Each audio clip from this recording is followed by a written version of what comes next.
Še eno vprašanje na temo konference in sicer, če bi država sprejela ustavni zakon, se že napovedujejo tožbe na višji inštanci, tudi na evropskih sodiščih, saj naj bi najprej odločba ustavnega sodišča bila od dveh odločbah, se pravi, zavrnjena, narejen ustavni zakon, ki naj bi zopet omejeval neke pravice, človekove pravice teh 18.405 ali 25.671, kakorkoli vzamemo, ampak te množice ljudi.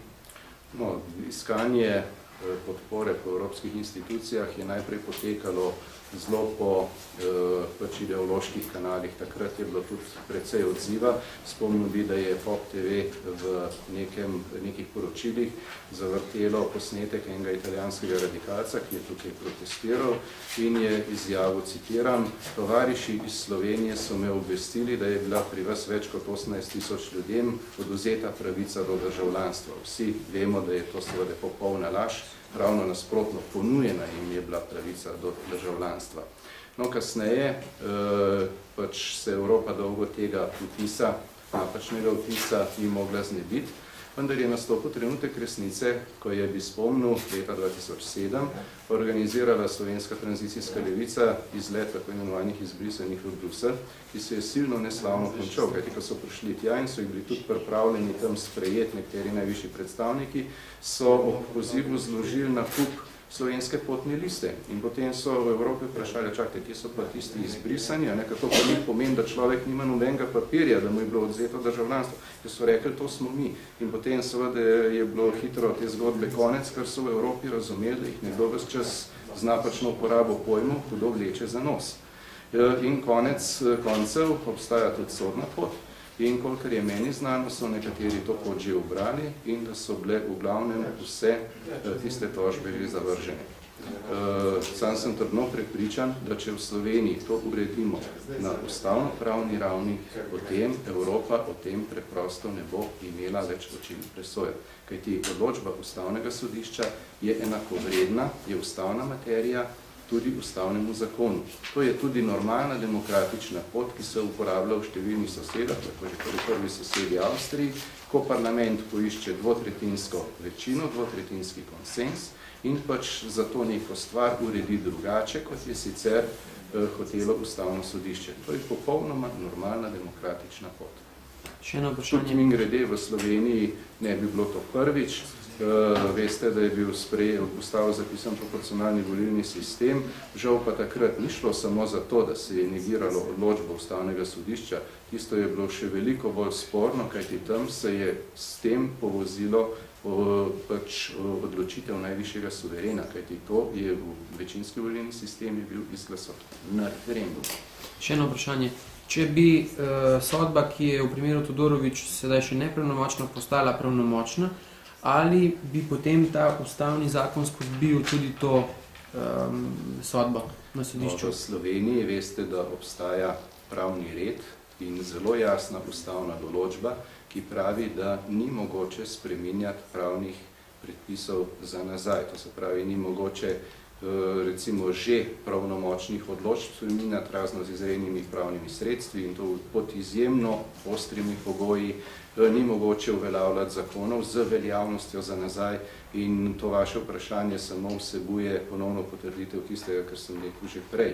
Če bo gospa Kresalova naknadno predlagala nek zakon, navaden zakon, s katerim bo hotela urejati stvari za ljudi, ki jim zdaj že izdaja odločbe, jim omejevati pravico do odškodnine, potem to po slovenskem pravnem redu preprosto ne bo mogoče in bo to lahko vsak spodbil pred Ustavnim sodiščem Republike Slovenije.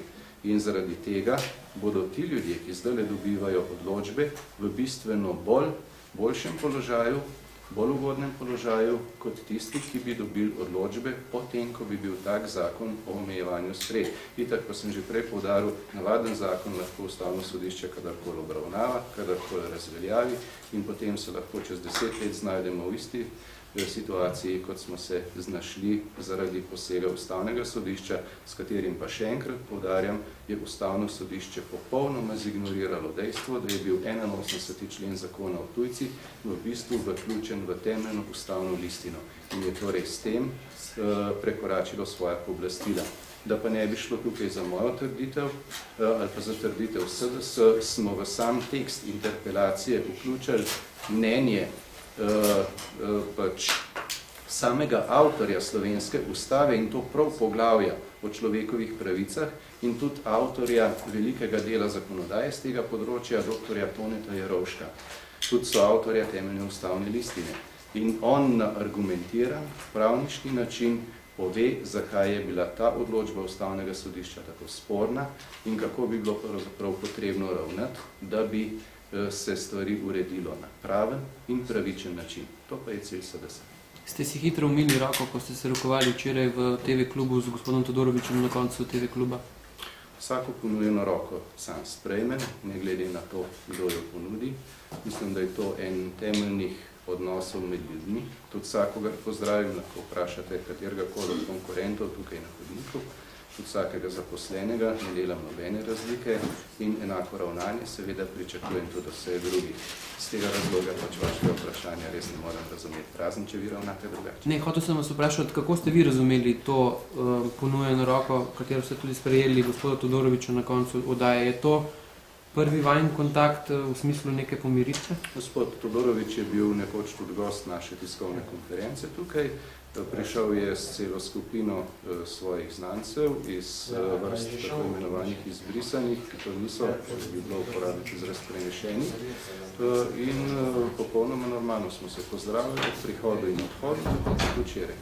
To je pač stvar slovesa, stvar temeljnega odnosa med ljudmi. Jaz še enkrat podarjam, da se čudem, da to sprašujete in mi ni čisto jasno, kako bi ravnati v takih primerih. Lahko sem še vprašal, torej, kaj je bila temeljna ovira, da ni prišlo torej, do obravnave in do glasovanja v državnem zboru oziroma med poslanci o tem ustavnem zakonu za časa Janševe vlade? Takrat je bilo najbolj sporno prav to, da smo vztrajali, da je potrebno obravnavati vsak primer posebej.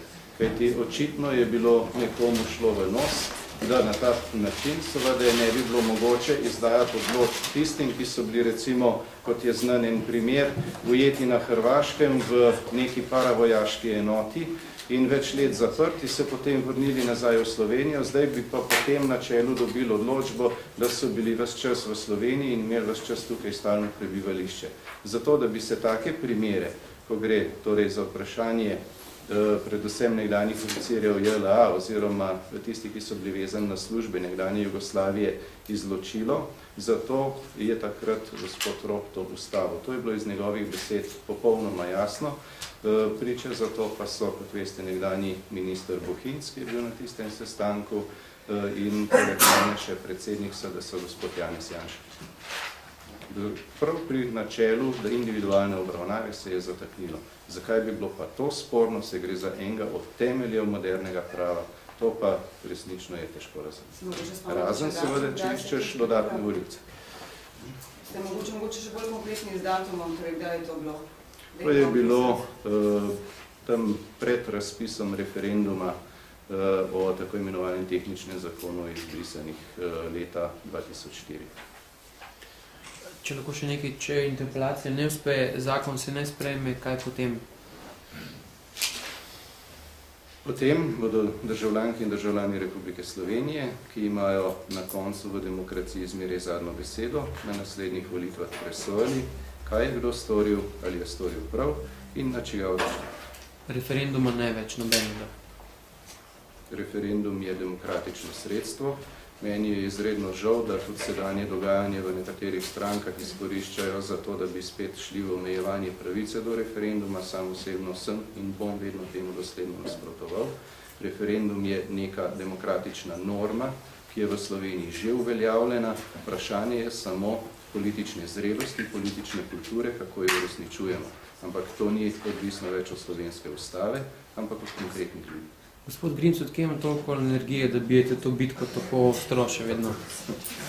Ne gre za bitko, gre za to, da sem prepričan, da delam v korist slovenskih državljank in državljanov in vesel sem, da ima SDS, ki pripada enako mnenje.